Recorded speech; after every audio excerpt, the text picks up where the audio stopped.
Very good. Thank you, Christy, for putting this together. It's my pleasure to welcome you all. We've already jokingly talked about the fact that Dallas is a little colder tonight. Some of our participants are still sitting innocently in Houston and think nothing has happened to them, but the cold front will move to them. And then we have some of our friends here from Mexico who think that they are safe across the border in 80 degrees and they're not going to be touched by the cold. But for anyone who feels a little cold, I put a YouTube channel to the chat with a fireplace to warm you, if that helps you a little bit for the next hour and a half. It's my pleasure to introduce myself. First of all, my name is Nils Roemer. I'm the Dean of the School of Arts and Humanity and of ATEC, and I'm going to be the moderator for tonight's event, which is a panel discussion on architecture and religion. We have a very distinguished lineup. I will introduce each one as they come in. Each one of them will have about 12 minutes to talk, and then we'll have hopefully a little bit of time afterwards to discuss and have you ask questions. But before we even begin, I want to introduce one of my dear friends, Asif Effendi. He's one of those, and we can start doing this now and talk about our pre-pandemic friends. So I've known him already quite a while, already prior to everything. And this is one of the, I don't know, he might have a better memory, but one of the third or fourth events that we've been putting together now in quick succession. So Asif, if you don't mind to turn your video on and your mic. Thank you, Dr. Roemer. I did, and thank you very much for your friendship. And yes, I have known you for so long, and we have done some fantastic programs together. So I'm very thankful for that. At the same time, I would like to say salam, good afternoon, and shalom to everyone who's participating and who's presenting. And at the same time, it also gives me pleasure to welcome you on behalf of the Karbala Center for Humanity to another great program, Architecture and Religion, as Dr. Roemer mentioned. And I would tend to say, from whence comes the beauty. We are very thankful to Dr. Roemer, yourself, and UTD, and our volunteers and organizers throughout this event.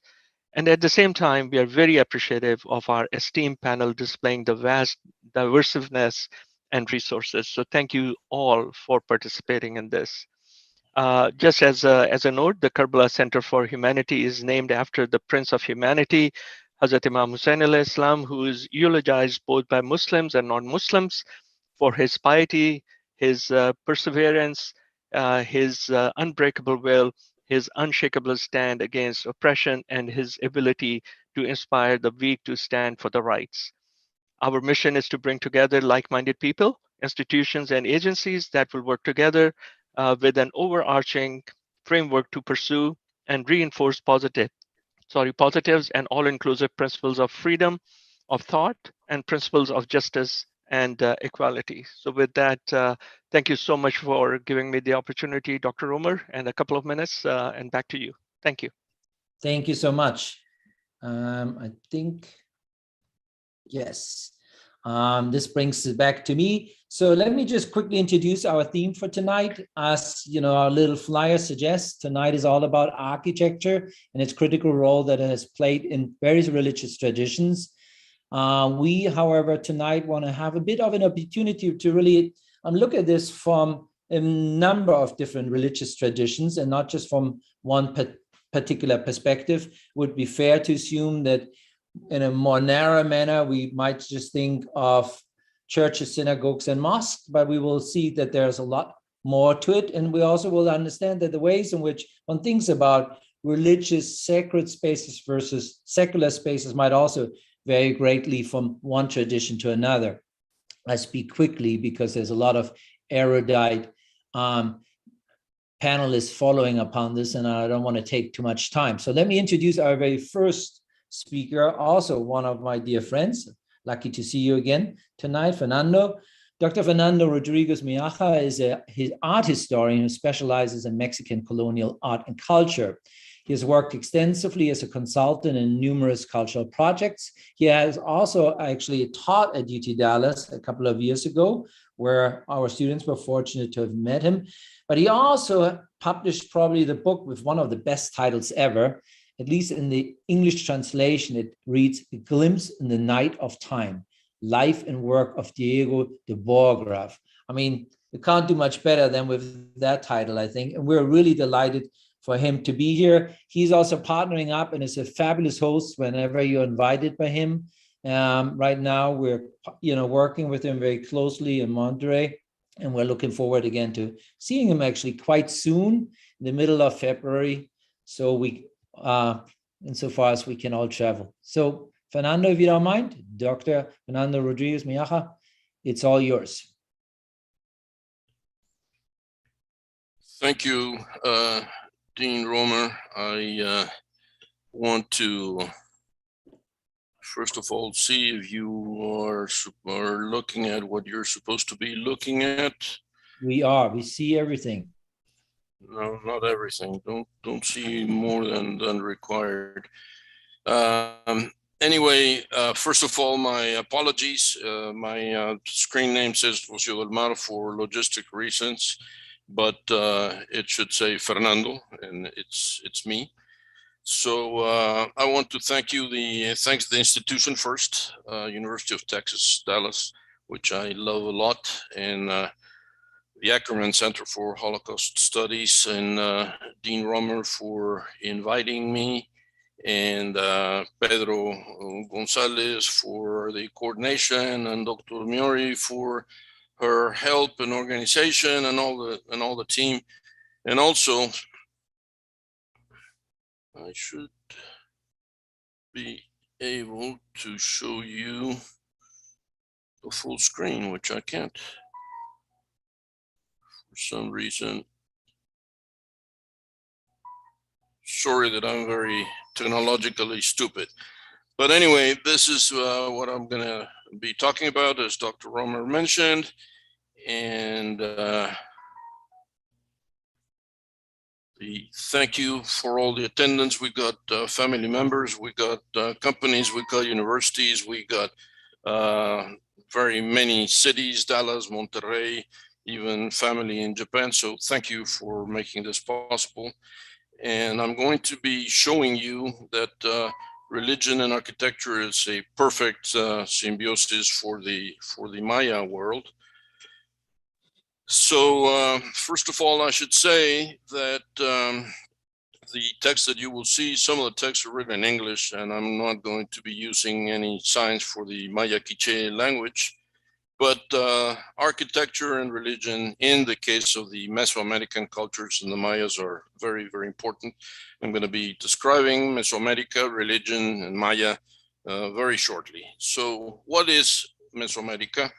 Mesoamerica is a concept. It's not a bound for geographical reasons. You have the different presence of European countries in America, but Mesoamerica is referred to the cultures that were there when the contact between worlds happened: the Aztec, the Maya, the Inca, the Olmec, and this is distributed in a wide area, which is full of Maya sites. The main Maya sites are shown here geographically, and of course, you will probably identify some of the names: Palenque, Yaxchilán, Bonampak, Tikal, Copan, some of the main places that are very important in terms of religion and in terms of architecture. And obviously, there's a time frame. There's an ancient time, the pre-classic, the classic, which is where everything important happened, and then after the arrival, or about the arrival of the Europeans. So these are the Mexican time periods. And of course, time is represented differently. The year bundle is the glyph for time. As you can say, it's a link between the past and the future through the present. So during a lecture in 1937 at Yale University, Carl Jung challenged the audience what is an organized religion? What is the difference between the encounter of the religion and the religion's experiment? So with all the changes required, I invite you right here and now to reflect on this difference between the experience and the religion. Yes, there's somebody that wants to say something.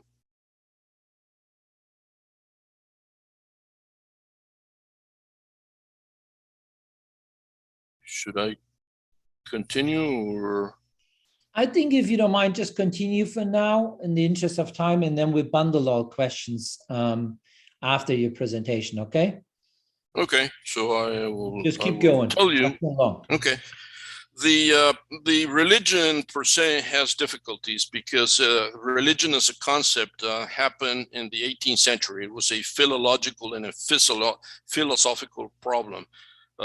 You have to reflect what is a religion. There's languages like the Japanese language on which that word specifically it doesn't exist. It's more of a faith or a belief. So religion is more or less a tradition. How were you raised in a family level? And faith seems to have very little to say on this.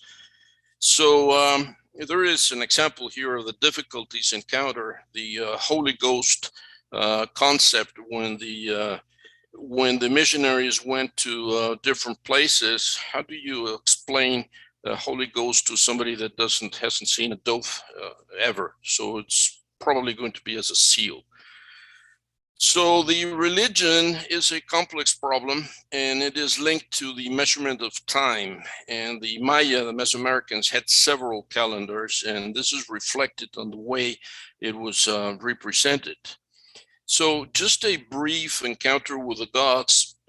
The gods are mentioned in many, many sources. You have the sculpture, you have ceramics, you have the stone, you have mural paintings, the codex, oral tradition. And in literature, you have the Vocat Advice, the famous Popol Vuh, and the Chilam Balam, which are descriptions of how the world was created. And so you can get a glimpse of the text, the pre-Hispanic existing codex. There's only 3 of them, and they're named after the places where they're kept today. And in stone, these are the great, the beautiful lintels in Yaxchilan, which are complicated in terms of iconography, but they're very rich. And this gentleman here in 1904 proposed a classification of the gods that he found in manuscripts, and he established a listing based in letters. So I'm going to refer to both names here. You have the creator, Itzamana, the Lord of the heavens. You have the Bakaps, which are his helpers, and they're supposed to keep track that the heavens don't fall and the infraworld doesn't go up. So that's why the Seiba, the sacred trees, is very, very important. And you have the Lord of the Day, the sun god, Kinichahau, and you have a drawing here of the lintel that I shown in stone, which shows you how the Lord of the Day is very important. The famous descending god of Tulum, the planet Venus, god K, and you have the first father that's supposed to have created man, Hunalye, and you have one of the several manifestations of the Lord of Death. This one is Apuch, the flatulent. And you have the god of merchants, who's very, very important because the commerce was the basis of the Maya empire politically and commercially. Remember the obsidian and Teotihuacan and a lot of things. You have the feather serpent, the god of water, and you're going to see the example of Chichen Itza, the descending serpent. You got the Lord of the underworld, the ruler of night, another manifestation of death, and a listing of how they relate the names in the letters of Shelhas. So in terms of architecture, there are several elements that are very, very, very important and specific, both for the Maya and for the culture. The Acropolis, of course, Greek term, but were not for the common people, they're for the priests or the government. So the plazas are very, very important. And you have another site here of the castle of Chichen Itza. I'm not going to tell you about the famous Chacmol because he goes into sculpture and not into architecture, which is tonight's topic. But you have four-sided buildings. And remember that the names were given after the Spaniards arrived. So you got the Pyramid of the Sun and the Moon in Teotihuacan. You have the Sacred Road. You have different places which their name doesn't reflect their original intention. This is specific for the Maya. The false arch, there is no keystone, so that's why it's called false arch. And the roof combs are not only a decoration, they're used to channel the sounds of the forest. So they're very important in terms of the ways the buildings are used. There's another example. Here's one in Yaxchilan. The triple rooms are very, very important. This is Bonampak, where all the famous murals are. And also there are sets of multiple hieroglyphs, the stairwell that was used for the conference of astronomers in Copan, and the famous tablet of 96 glyphs in Palenque.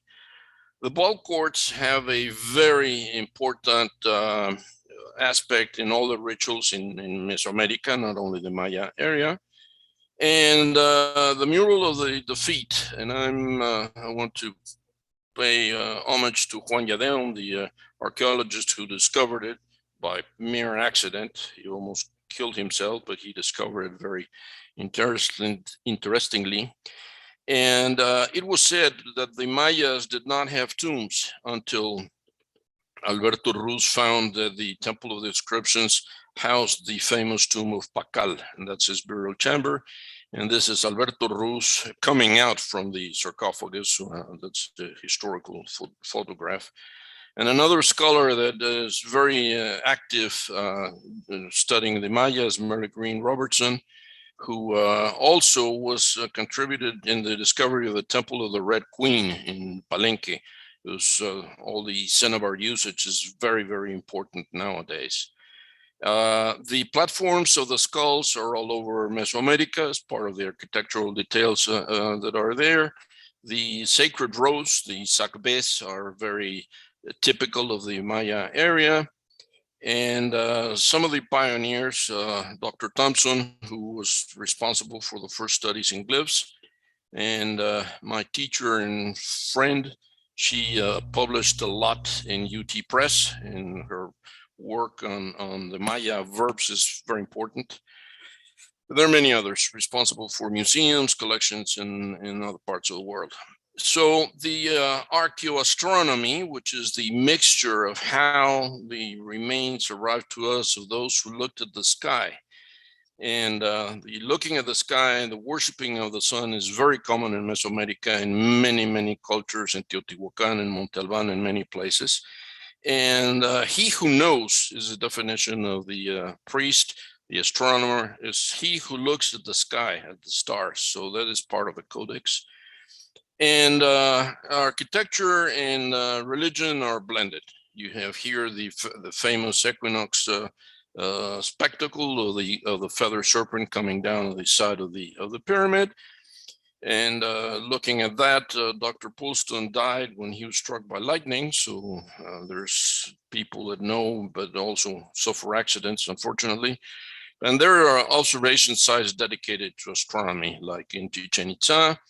The Governor Palace is oriented to the rising site of Venus. You have, of course, Tulum looking at the ocean and the awareness of the forest. The Lacandones, the tribes, the Aboriginal up till today are very, very keen of taking care of the forest.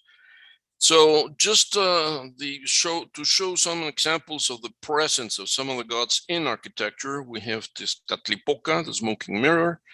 We have the god, the moon goddess, and we have the famous god of rain, which is present in many, many cultures, the Tlaloc, Cosijo. So just to conclude, are all buildings temples? No, this is dedicated to the glorification of rulers. And also some sacred sites are not temples or pyramids, like the sinkholes, the sacred wells, the cenotes. So, and they were dedicated to the culture of water. So this is very important, and I used to tell my students to reflect if anything that I've said did trigger your curiosity, and they love this example. This is the glyph, which I call a television set, and they never forget the name of the day. So maybe we can talk about my sculptures in another time. The sculpture is very important, I think as important as architecture. And of course, if anybody is interested, there are materials that I can share, and just send me a note. This is my information, or obviously through the university that they will be able to contact me. So I do thank you, and I'm available for further discussion. Thank you. Thank you very much. That was a wonderful beginning. So I think what we want to hang on for now is really what you impressed upon us, and that is what you called in one of your last slides, the idea of how religion and architecture are very much in the world that you're looking at blended. And so that, I think, is a good concept for us to remember for now, and to revisit after we've gone through all of our panel presentations. So I'm moving us now very quickly over to our next presenter, Dr. Ali Alibai, who is a fabulous individual for many, many reasons. One, for being immensely erudite and smart. He holds a Ph.D. from Harvard, but is also very much distinguished by the fact that he is one of our visiting assistant professors right now, and that we collectively on campus, but in particular also our students, immensely benefit from him. Ali, I'll keep this brief about you. We're already all big fans, so here you go. You have your 12 minutes. Perfect. Thank you, Dean Roemer. I'd also like to thank UT Dallas, the Ackerman Center for Holocaust Studies, and the Karbala Center for Humanity for holding this event and inviting all of us to speak here today. I wanted to actually talk about women and their role in Islamic art and architecture. And to do that, I'm trying to do this in a very unconventional way. And that is to talk about, first, a problem generally in the depiction and the representation of women in the media, in storybooks, in narrations from the past and the present. And so to do that, why not look at the wonderful world of Disney and their princesses? As we all know, princesses, Disney princesses, all have problems. They end up either running away from home or stealing in a bazaar or doing something and getting themselves in trouble. And they might not be the best role models. Now, the princess that I would like to talk about today is Princess Jasmine from the movie Aladdin. And I wanted to sort of focus on her character in the movie, first in the one in the 1990s that was made when I was younger, and the one that was the live action movie that was created in 2019. And I want to sort of bring us all into this idea of how Middle Eastern women, Arab women, Oriental women, or non-Western women are often portrayed in popular media. I know this is a Disney film, but it is representative of a lot of misnomers in the way that historical scenes are interpreted in pop culture today. So the case of Princess Jasmine, she is a born citizen of the mythical city of Agrabah. Agrabah is a city, and according to the set creators who created the 2019 movie, Agrabah is a city on the Silk routes that encompasses the cultures of all cultures that are passing along the Silk Route. To do this, and what I've shown you is the old image from the 1990 cartoon, and on the bottom, the image from the 2019 movie. They created a pastiche of Islamic architecture to create Agrabah. And so they actually looked at Islamic architecture from around the world, from Turkey, from Morocco, from North Africa, from Egypt, and created this glorified pastiche of Islamic architecture ranging all the way from the early 8th century all the way to the 19th century. And they stuck it in this one place called Agrabah. Now, pastiches, people love them. It's an artistic way of depicting culture, but the history of the movie is why I believe that the directors, while in the new movie with good intention, tried to move away from stereotypes, they ended up landing and making new stereotypes. So the original song, opening song of the movie is Arabian Nights. I promised Dean Roemer earlier that I wouldn't sing this, although I do love my own karaoke from time to time. And these were the original lyrics from the original movie as the movie actually started.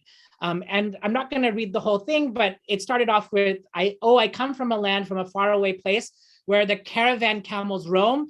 And then the words were, where they cut off your ear if they don't like your face. It's barbaric, but hey, it's home. I remember in the 90s, when I was much younger, that this obviously, for obvious reasons, brought a lot of offense to Middle Eastern communities in the United States and around the world, and then the lyrics were changed. Now, the new movie was tried to move away from those stereotypes, and they created a very strong individual, casting Naomi Scott, who comes from Indian origin, Gujarati origin, and Scottish origin, I believe. And it was meant to cast a woman of color.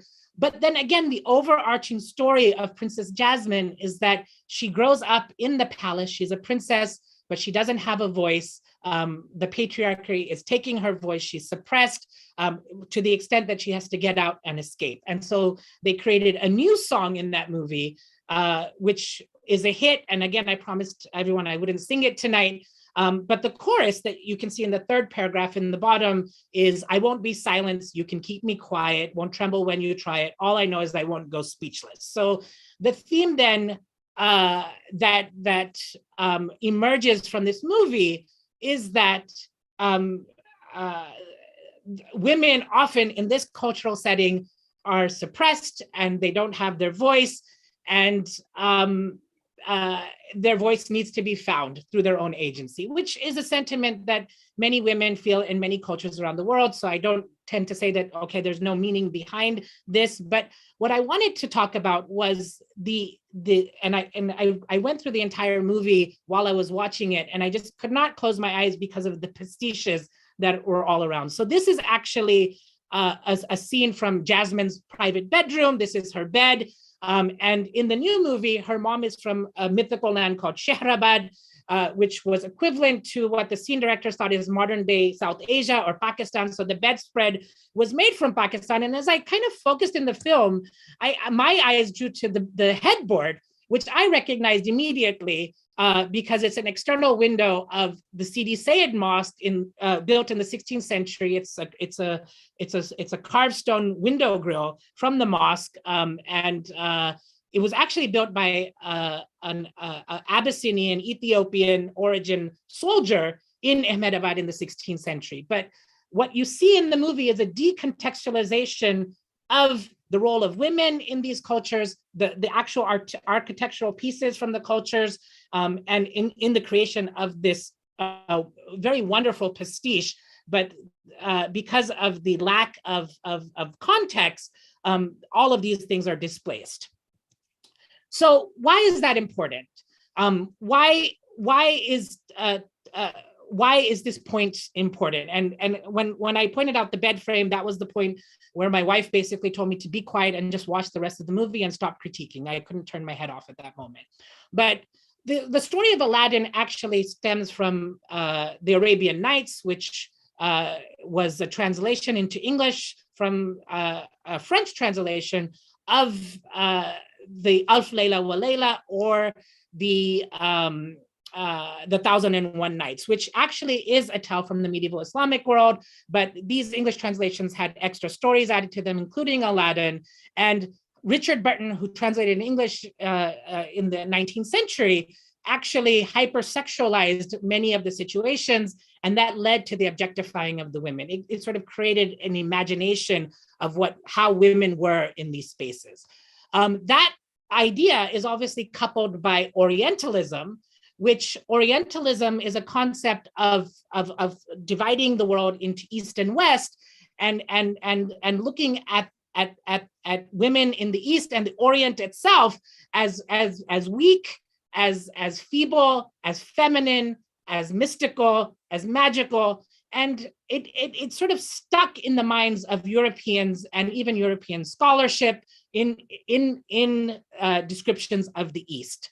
These are pictures by Jean-Léon Gérôme, a very famous Orientalist painting. And you can see that Orientalist writers and also painters had an obsession with women. And in that spaces on the left, and then on the right, you can sort of see a woman in the slave market who's highly objectified and highly sexualized. Again, I was on research in Spain one day, and I went to the gift shop. My daughter was 4 at the time, and I just picked up this book and I didn't get a chance to look at it, but this was an educational book to teach the children about the Alhambra Palace, which is a 14th century palace built in Spain. And you can kind of see that in the language, the first opening is a little history. There's images of someone on a flying carpet. There's references to the 1001 Nights. And then when looking at the court of the Islamic Sultan, there is actually images of belly dancing. And then obviously the same bath scene that we see from Jerome was repeated inside the book when looking at the princess. And then you can also see men sort of gazing upon her at the top. And this is in a children's book. And this is when my daughter opened it and my wife was like, what did you bring from Spain? And I got in a lot of trouble. I should have actually looked at it before. She was 4. I'm not about censorship, but this was a little bit crossing the line. So this idea then of Orientalism sort of even finding itself in a children's book, the rest of the talk that I want to give today is sort of talk about the medieval Islamic world and what women have achieved in terms of religious architecture and art. And we're just going to survey a few things because I know that I'm running out of time. So we'll first look at Baghdad. Baghdad is the round city built in the 8th century under the Abbasid dynasty. And this city actually had spaces for women, which are called harams. And the English word is harem. And while it just means haram in harama from the root in Arabic, the radical means the root means forbidden. Here, the actual meaning of these spaces was limited access. But again, in Western writings of Orientalists visiting the Middle East and Turkey and places where they didn't have access to these places, the European imagination created these places as places of sexual pleasure, of orgies, and men objectifying women.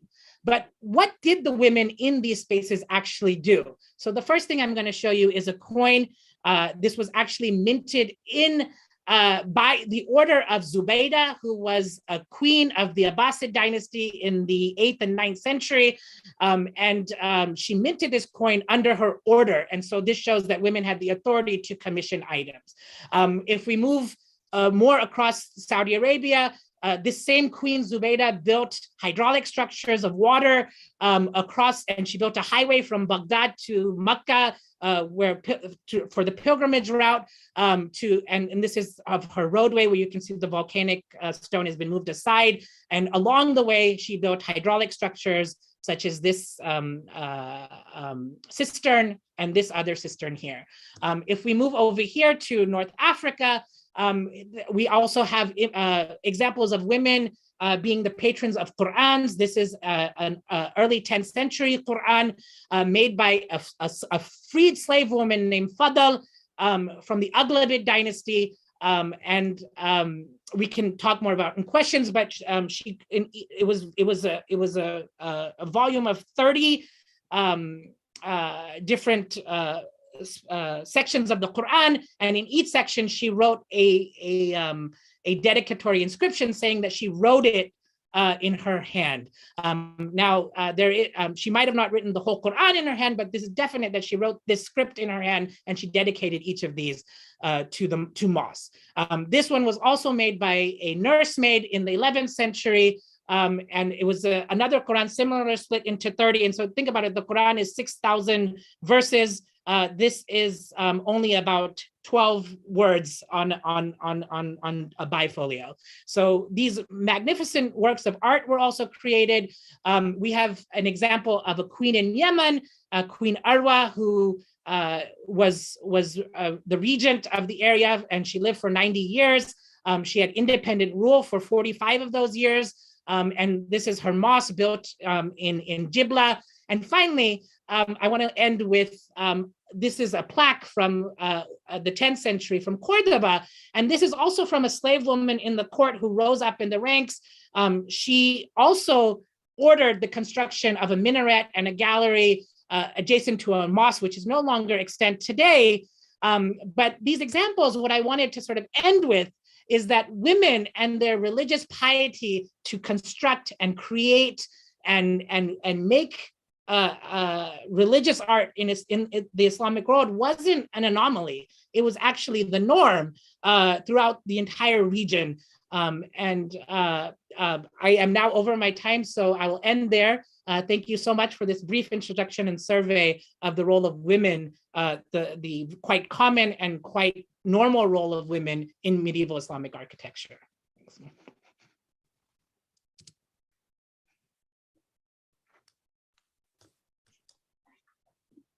All right. I'm out of sync here with my own computer for a moment. Woo! Just give me 1 second. My other computer just gave me trouble here for 1 second.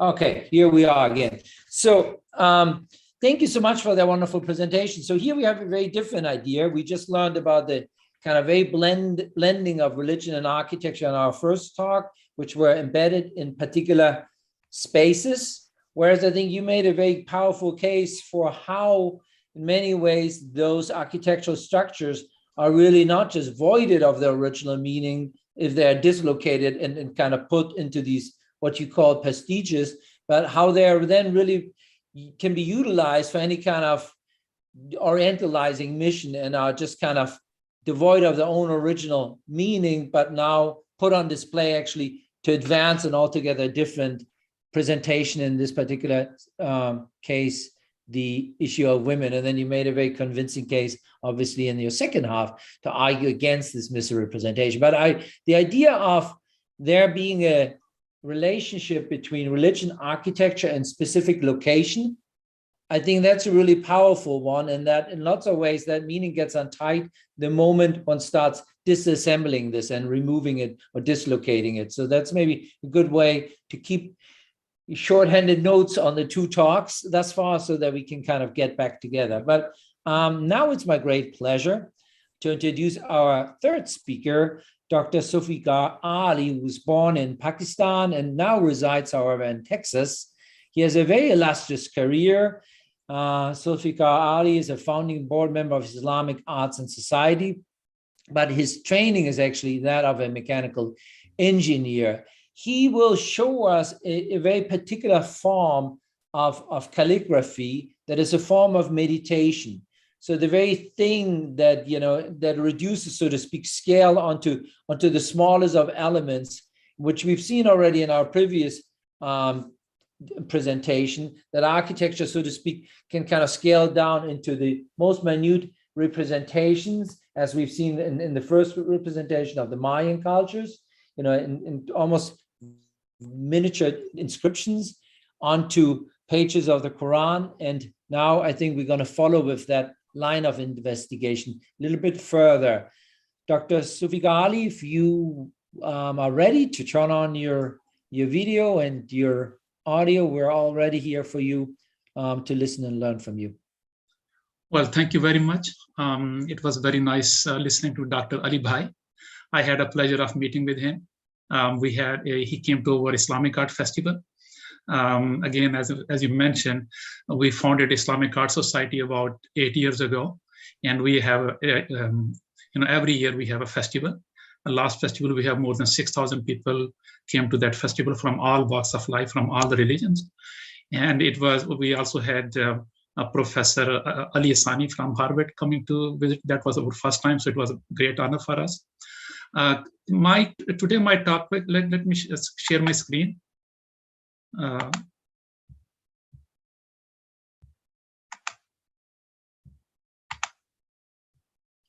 Okay. Can you see the presentation here? Yes. Okay. Perfect. So yeah, my presentation today is about architecture and Islamic art.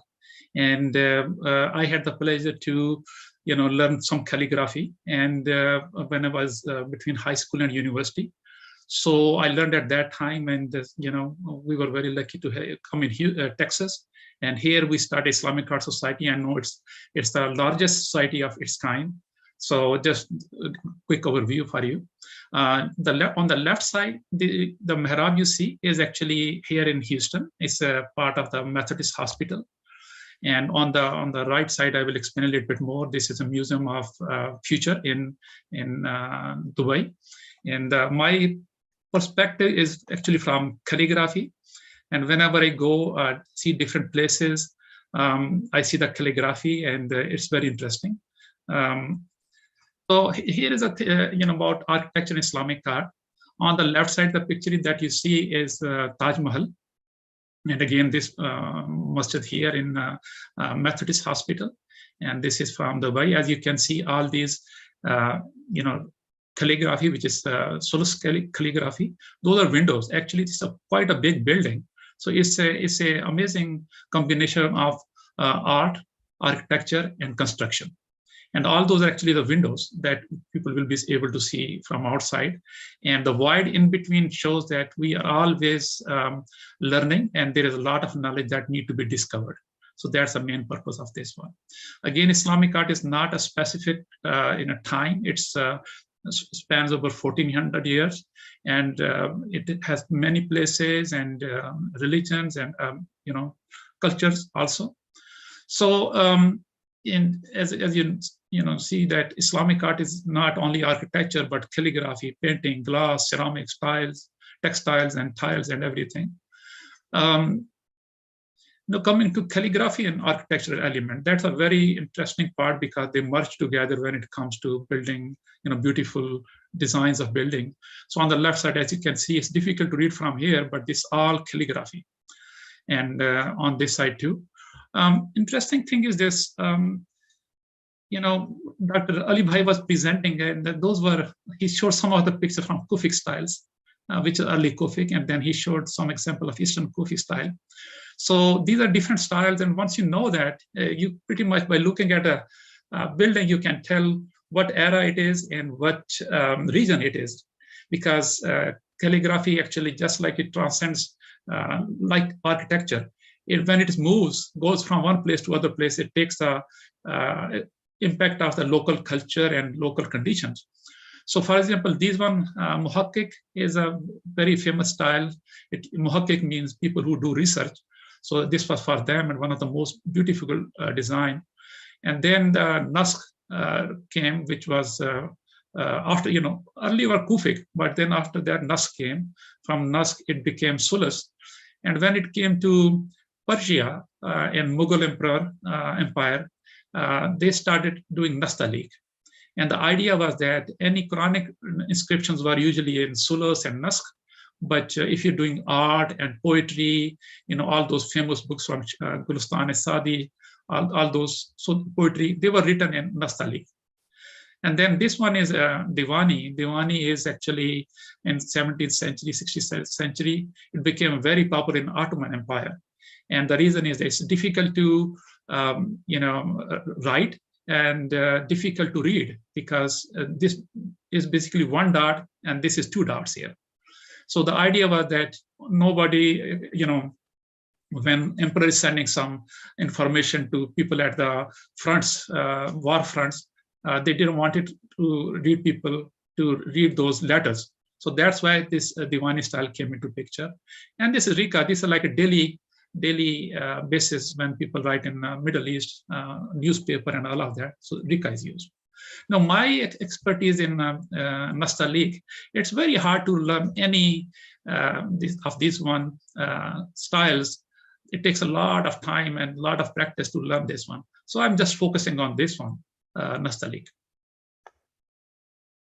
Okay, now this one is a little bit more information. Again, Nastaliq is a combination elements of two predating styles, Naskh and Taliq. And it became most popular when it came to Persia, and from there it went to Mughal Empire, which is Pakistan and India and all of those places, and the Turkic sphere of influence. So it is primarily used for written poetry and as a form of art. So if you see this kind of calligraphy, slanted calligraphy, most of the time that is a Nastaliq. The other thing you will see, there is no diacritical marks on this one.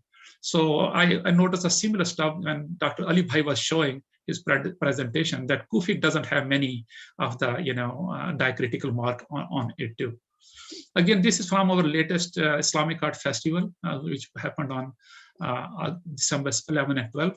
And I wrote this one, Al Jannah Tahta Aqtam al Umhat, that heaven is under the feet of your mother. Means when you respect your mother, when you get their duas and they like you, then you have high chance of getting to Jannah.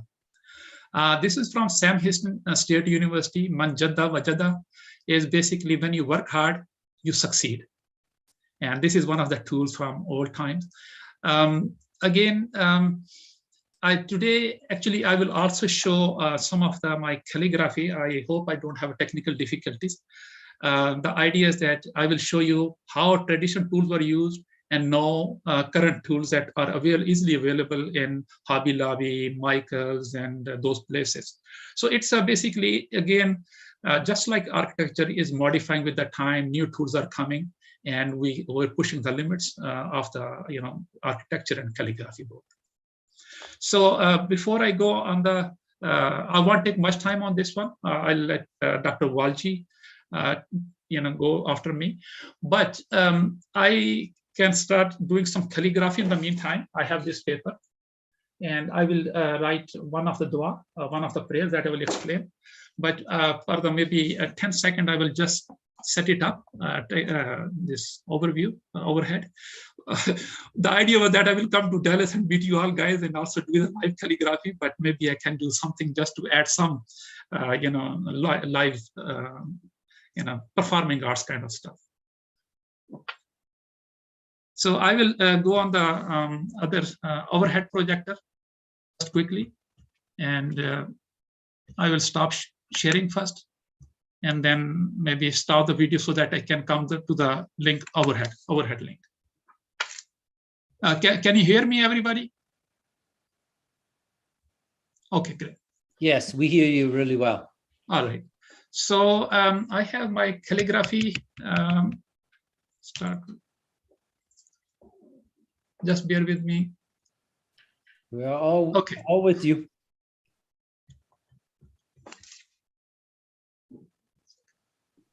This is good enough. You've built. Okay, can you spotlight this paper on this, somebody? Again, this is ZA iPhone, I guess. Z Ali should be at the end. Maybe I can do that. Add spotlight. Okay.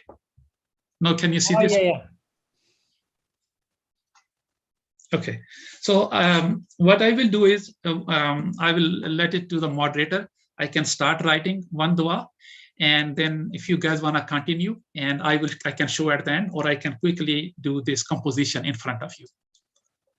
I think, let's go with you making this one composition right in front of us instead of us going back and forth. I think that might be the better way to go. And, okay, sure. This way we quite literally look over your shoulder. So good things will happen here, All right, thank you so much. Yeah, this dua is actually complete dua. Bismillahi tawakkaltu ala Allahi wa la hawla wa la quwwata illa billah. And the meaning of it is, in the name of Allah, I place my trust in Allah. There is no might and no power but in Allah. And Allah is the God of Prophet Ibrahim, David, Jesus, and Muhammad. So among our daily prayers, this is one of the prayers that we do in the morning. So basically, Prophet Muhammad gave us this remembrance. We say this brief prayer when we are leaving comfortable homes and stepping out in the world. And the following will be said to that person: you are guided, defended, and protected. So the devils will go far from him rest of the day, and another devil will say, how can you deal with a person who has been guided, defended, and protected? So I'm not going to write the whole dua, but I'm only going to write tawakkaltu ala Allah. So again, these are the tools that my little box tools, bamboo pens. Those are made of reed and ink and all of that. And the other thing is that I will start writing here. Can you all see this portion? Yes. Okay.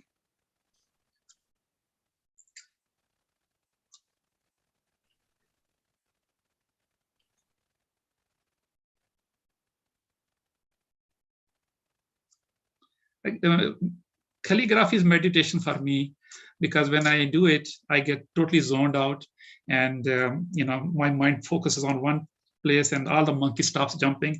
And people tell me when they are watch me doing calligraphy, same thing happens to them, and they have a quieter mind after that.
Sorry, I messed it a little bit.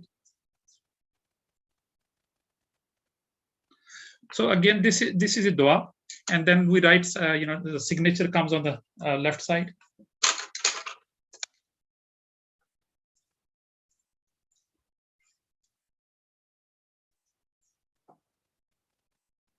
Probably too that most of us will not ever have had that bird's eye view that we right now have of all of this. This is truly wonderful to be able to see it in that way. Thank you. So this is again, let me correct it. So again, this is part of the bigger dua, but this is a portion of that. I put my trust in God, and when you leave the home, you will be protected. I have another quickly. I can show one more thing which is common between all the religion, and that is Maryam, and that she is the mother of Prophet Jesus, and there's a whole chapter that is named after her. So, and she's mentioned 70 times, and Mary or Maryam, she is considered in the Quran says that she was the best woman that ever existed.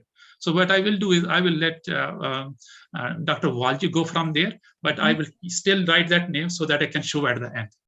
Thank you. You will. All right, then we are just once again thanking our wonderful presenter, but we're already moving on to the next one. So if you're all with me, I think this gives us another kind of idea of thinking about religion and architecture by simply thinking about the importance of language in the widest sense.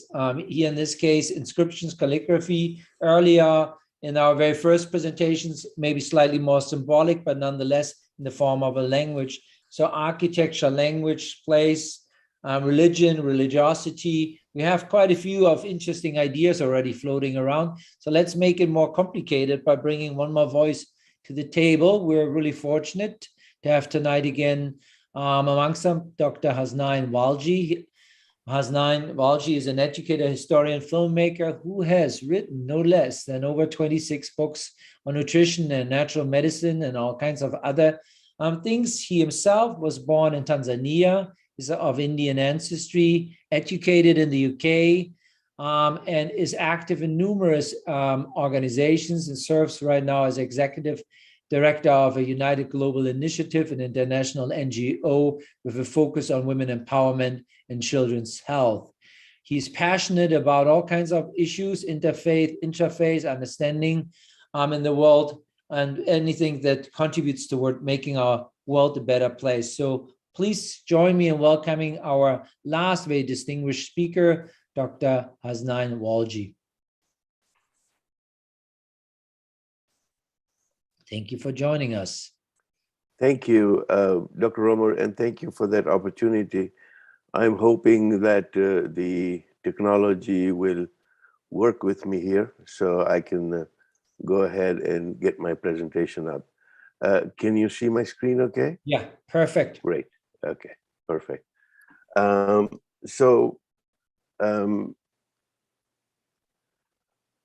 Essentially, what I would like to present today, sorry, I think I seem to have a glitch. I cannot see my own presentation for some reason.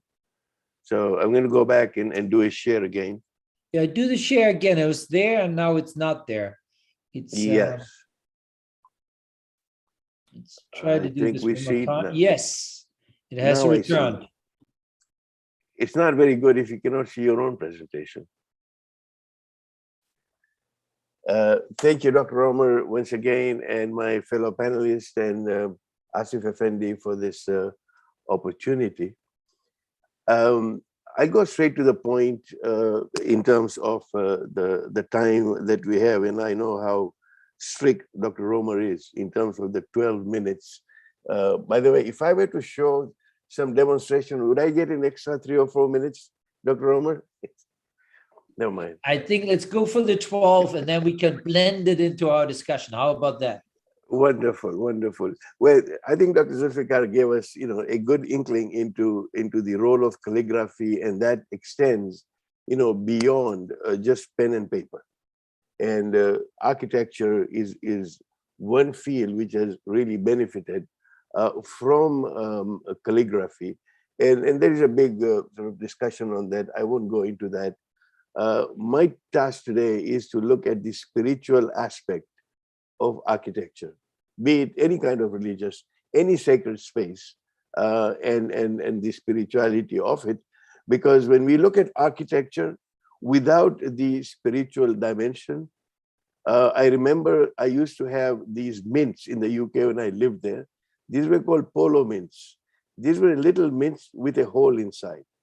And each time I look at a polo mint, it would remind me that if you look at architecture without the spiritual angle, it's a mint as a mint with a spiritual hole in it. And that's my task in the next few minutes.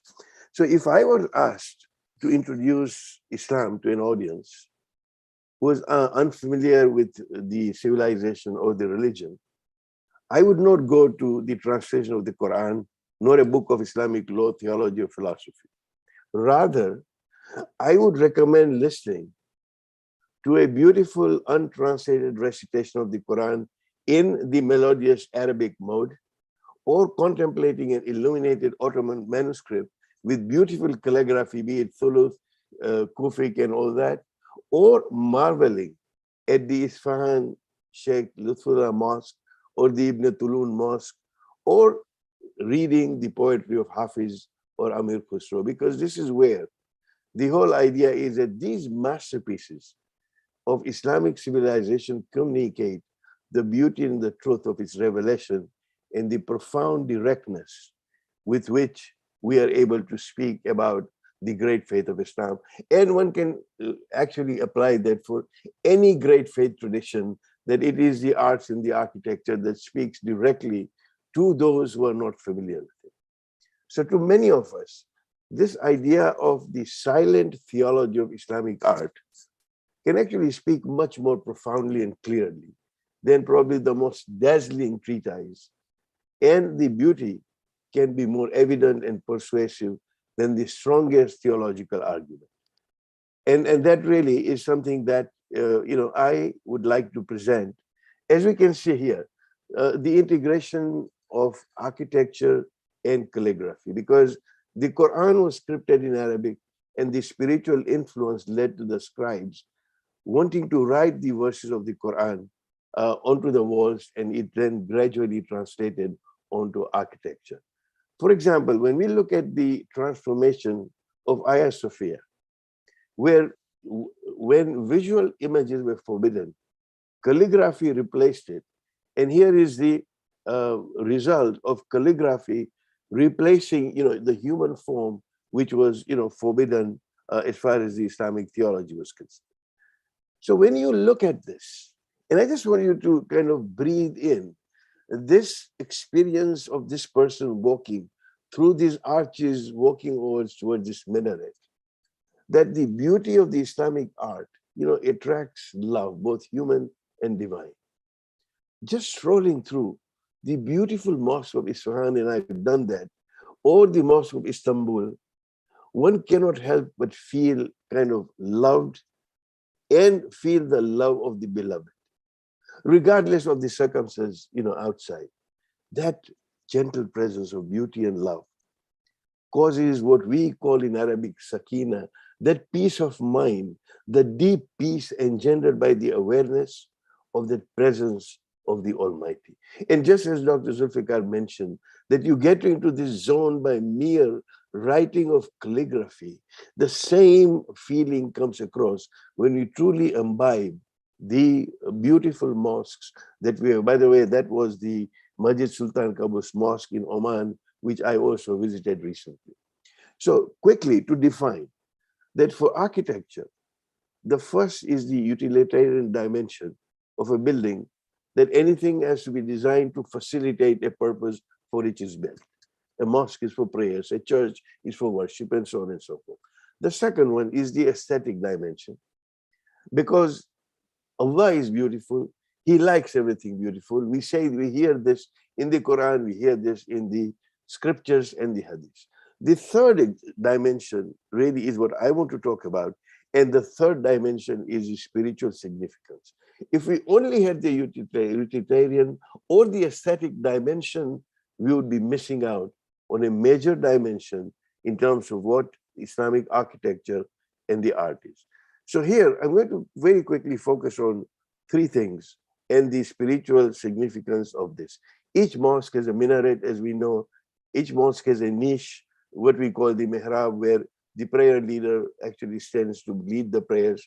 And of course, we have the dome, the famous domes, be it the Dome of the Rock or any other building.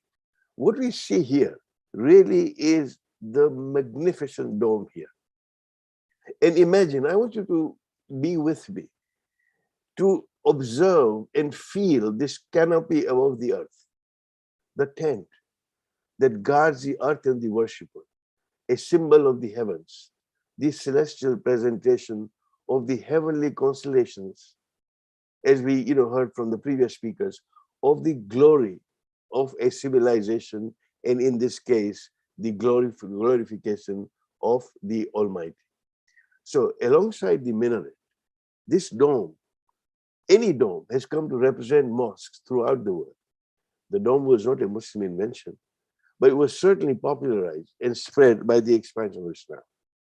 The origin of the dome is also not clear. Some people say the oldest example actually traced back to pre-Islamic Persia, and maybe somebody more knowledgeable here would kind of guide us to that. But as you enter a mosque, the instinct is whether it's Hagia Sophia, whether it's any other mosque, is to immediately bend one's neck to gaze up at the inside of the dome. But this is where the sum of the whole meets. This is where the raised hands lead to, and this is where we look to find the presence, the spiritual presence of our Creator. And when you look at around the mosque, which most of them have what we call the Asmaul Husna, the 99 names of God, infused in gold and in black mostly, that we look at the work and the craft, the laborer, the lover, and the artist who did that, and the architect who raised his dome as a physical attribute to represent the beauty of the Creator. So these magnificent domes are part of the Islamic culture. And if you understand that that represents the idea of Tawheed, unity of the monotheist faith, for example, the circle dome sitting on the square base structure of the mosque, which represents unity in multiplicity. Truly, this is so spiritual and so very much enlightening. The next one is a niche, which designates a direction where you direct yourself to prayer towards Mecca. And when we look at this niche, and particularly if that niche happens to have a lamp, the spirituality of this and the Sufis and the mystics go for this idea of Nur ala Nur, the whole surah, the whole chapter in the Quran about light, that it talks about a niche and a light being within that niche, and a lamp, which is a direct reference to this very significant and a spiritual part of the understanding. You enter a mosque and you have the ablution right at the entrance. Imagine you enter a mosque, the fountain is usually designed in a manner to remind you that there is this fountain which is surrounded by mostly 8 pillars covered by a dome. The utilitarian idea is the physical purification, that you make your ablutions.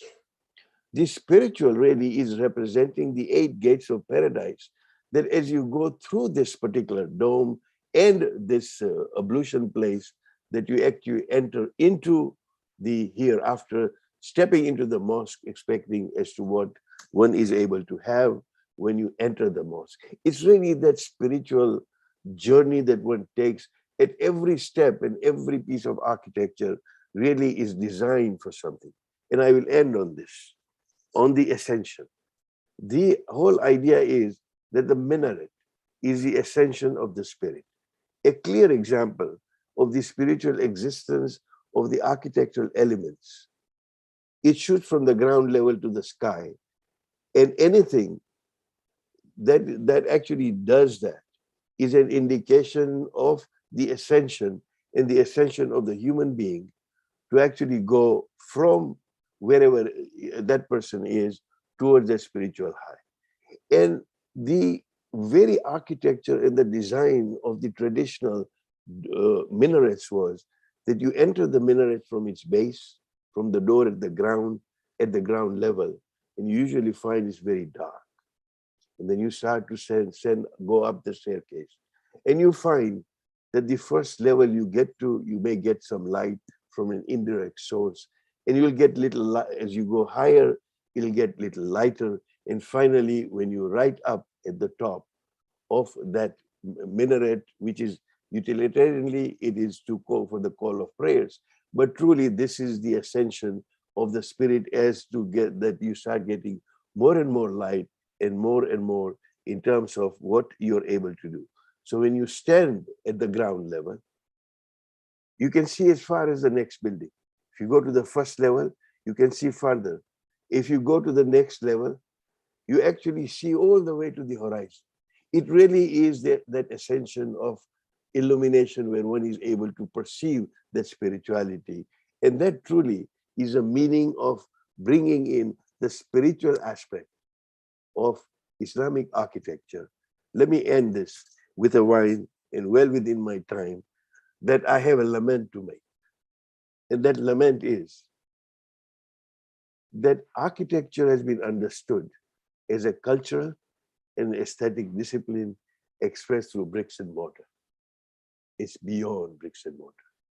spirituality of architecture is rarely addressed in academic scholarship, UT Dallas accepted.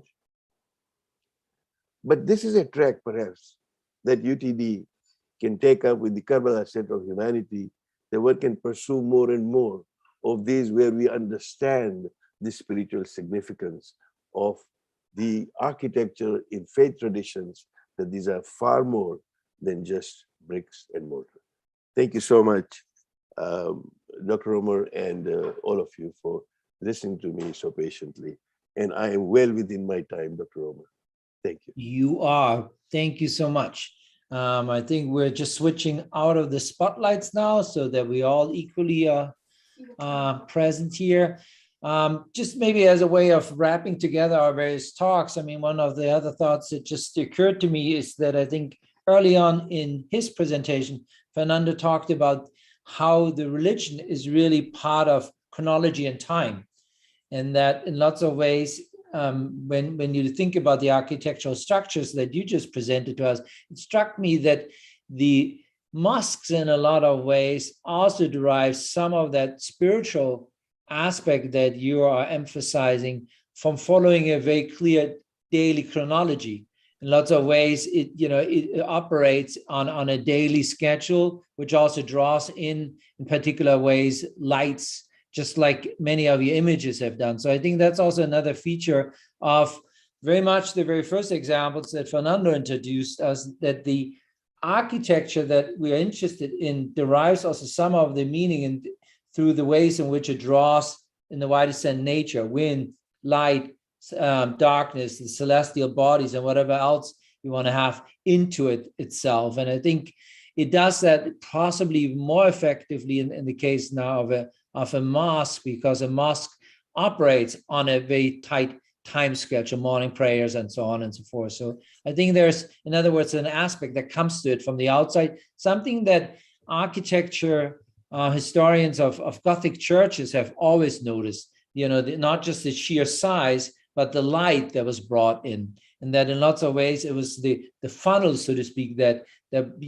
pulled in the above into its own architectural structure. So that's maybe one other element that we can think of in terms of in terms of architecture, religion, and the way in which it engages the nature as another aspect of elevating itself. But I want to give now, first of all, a big round of applause to our wonderful presenters, and then also with a little bit of haste, an opportunity to the many individuals that are on our call here and on the YouTube channel.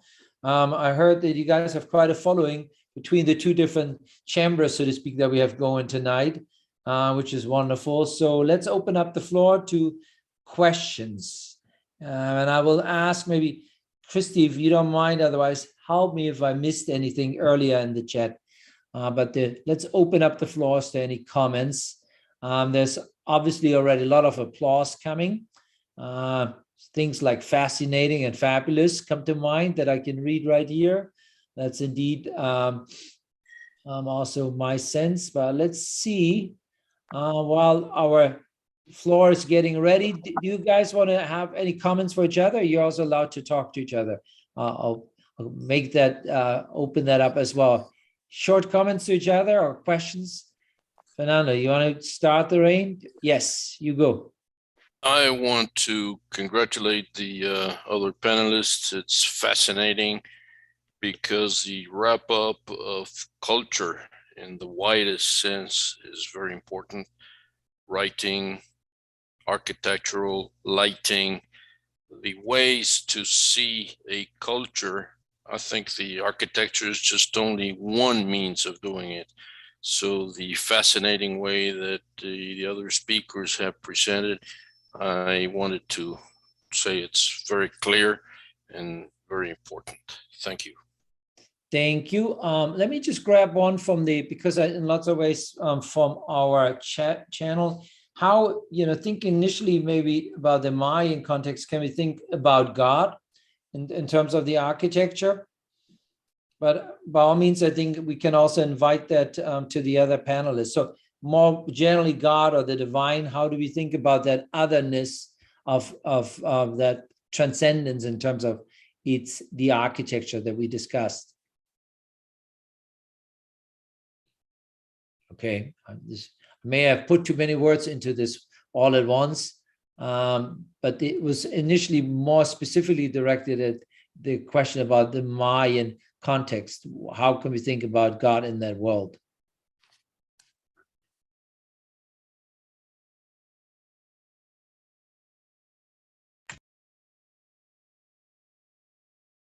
Let me give you a very, very simple answer to that, because we can be talking about the religious in a long, very long, religion is very wide.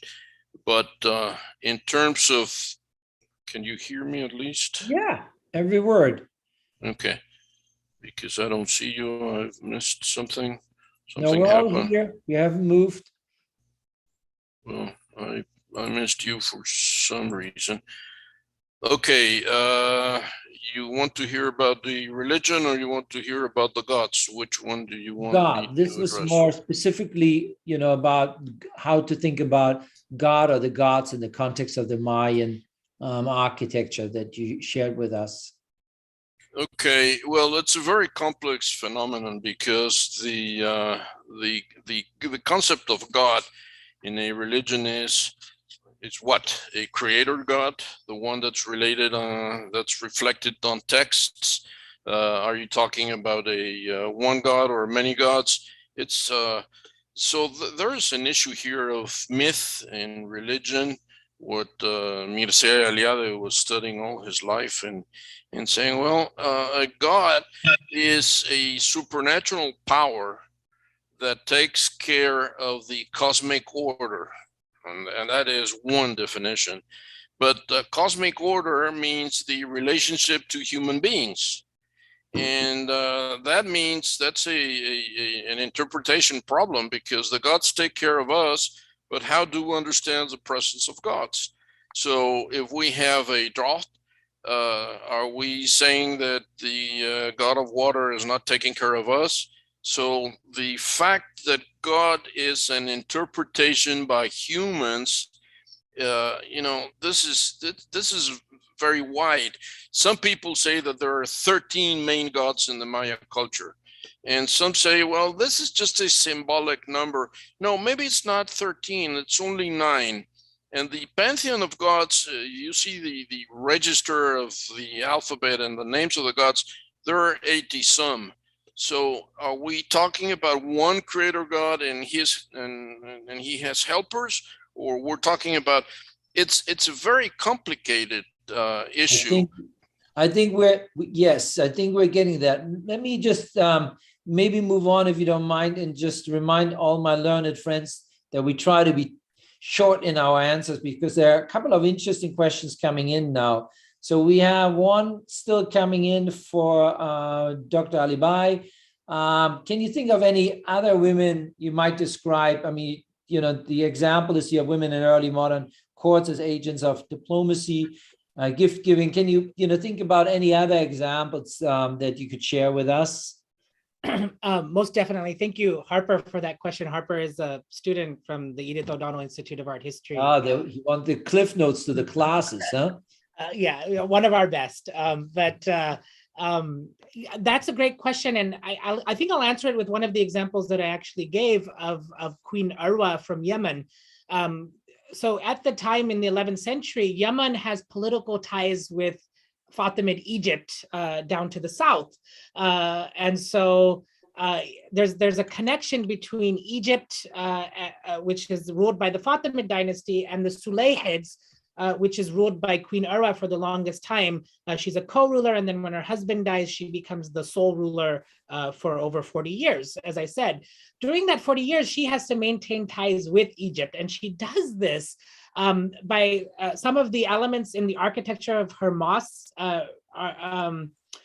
resemble the architecture that's happening in Egypt at the time. But then she goes one step further in what you're mentioning as gift giving, is that we actually have in the text a whole entire inventory of jewelry and jewels and treasures that came from the Yemeni court and were sent and anytime something was sent, she actually wrote a whole inventory of how much each thing weighed, what each earring looked like, and it's a beautiful document. And so these ties of diplomacy were common, and she was the one maneuvering these ties of diplomacy. And then to answer that question in the term of religious architecture and her position, she's one of the few women that also had a role as a sovereign, but at the same time, the Fatimid court in Egypt had missionaries around the world to further their religious mission, because they were Ismaili Shia. And so this queen was actually elevated in a position of what in Ismaili language is called a hujjah, which meant that she was the only woman in the history of this religious sect in Islam that had the position of a what would be equivalent to a bishop, perhaps, in a certain area. She was one of the main religious figures of that entire region. She was the main one of that entire region, actually. And so that position given to a woman also adds to this idea that you're talking about, is those ties of diplomacy went to the spiritual and to the secular in terms of material culture often. Thank you. We're going to grab another one from the chat channel, and that is from Cindy Rogers. The question is, can we talk a little bit of examples of where religious sites served one community before then they were converted, so to speak, into another? I mean, I suspect some of the examples coming from Mexico are, really tied to conquest and displacement, where it's not the taking over, but it's the razing to the ground and then supplanting it with a Christian building. But maybe other examples? Cindy mentions here in particular the Catholic Church from Toledo and others, where we can think about how actually the former religious architecture was maintained or transformed or changed into the new one. Is that something that we can kind of consider briefly beyond the simple displacement, and the kind of erasure? So when you look at Muslim Spain, and be it the Mosque of Cordoba or the other Granada palaces and all that, the entire juxtaposition of the two faiths, Christianity and Islam, over a period of time kind of changed. It's a very long subject to cover, but that's a great example of looking at whether it was a question of architecture, whether it was acculturation within that actually became the norm, and how syncretically the people, be it in Seville or elsewhere, actually lived using those sacred spaces. And that exists until today within those mosques and within those palaces. Thank you. And if I could we have, you go on. Sorry, I'm like just quickly, there. There's a wonderful study by Maria Rosa Menon who wrote Ornament of the World, but she also talks about this relationship between Jewish synagogues, Catholic churches, and Islamic mosques in Spain as a relationship of intimacy, and she uses the whole book is chaptered on ideas of intimacy between these three cultures, because in the question you talk about El Transito, the synagogue in Toledo, and if you go inside that synagogue, what's interesting is that if you decontextualize the building and you didn't know that this was a synagogue, the interior ornament very much looks like a contemporary mosque of in the area, because the artisans and the way to represent the spiritual and the holy at that time, the vocabulary was shared between Muslim societies in Spain and other societies. So Spain is just a wonderful place to sort of see this type of intimate sharing of forms, where you can have in Christian churches faux Arabic decoration crowning sort of the images of saints being painted on walls. And then in the synagogue, you can see Hebrew lining the ceiling, where in a mosque, for instance, it would have been Arabic. So it's a perfect example of the shared sanctity that can traverse spaces in expression of religion and the spiritual. Thank you. We had another interesting question, sound. It was mentioned, I think once early on, Fernando, right? You made a reference. Question is, just maybe more widely, what kind of relevance does sound have respectively to these architectural structures that we're considering?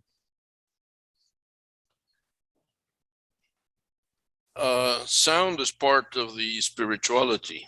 If we think that the common people were being told how to take care of their gods so that there would be rain for food to be available next time, then if you don't follow the leader's advice, the jungle will destroy your temples and everything. So the people are very respectful of all the environmental aspects, and that includes the sounds of the jungle reproduced by the temples. So there is a spirituality link between what is the jungle going to think about our making offerings and making temples in the middle of the jungle.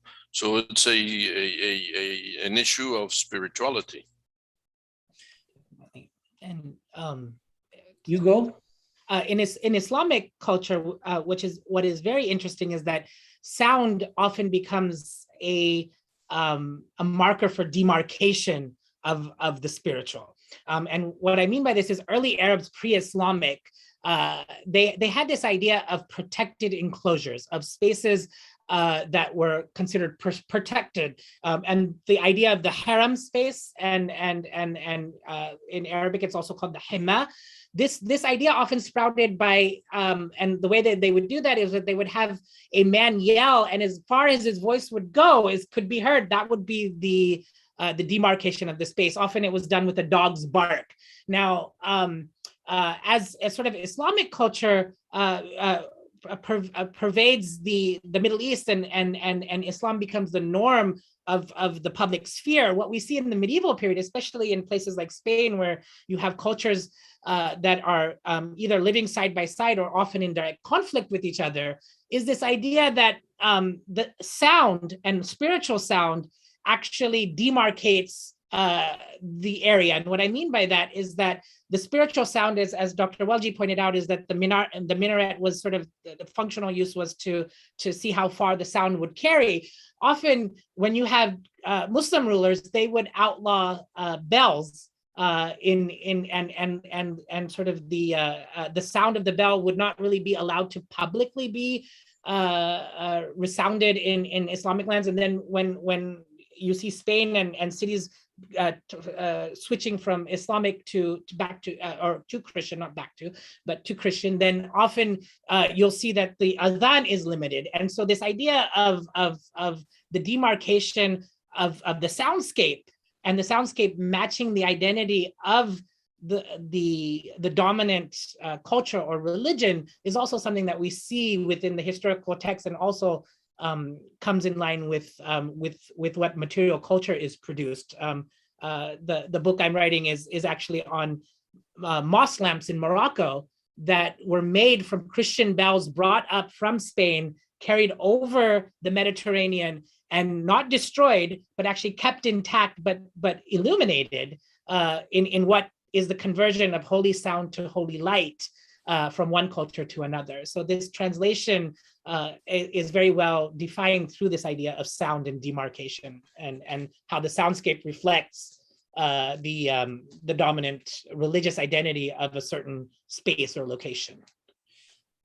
Thank you. I'm afraid this brings us up to the 8 o'clock. We have two more things to deliver. On the one side, we had promised earlier, I think, that Zulfiqar Ali will have a chance to complete not only his work, but to show it one more time. Sure. And then secondly, I want to also see if our friend Asif Effendi may want to also have some concluding comments. But why don't we go first with the show and tell, and then we go from there. Well, thank you very much. It's an honor to be part of this panel. I learned a lot from all of you guys. It's always a very steep learning curve. On the calligraphy side, while we were discussing, I wrote this Mariam. Again, this is the name of Mary, the mother of Jesus, and there is a big significance in Islam about this name. So in Arabic, equivalence is Maryam.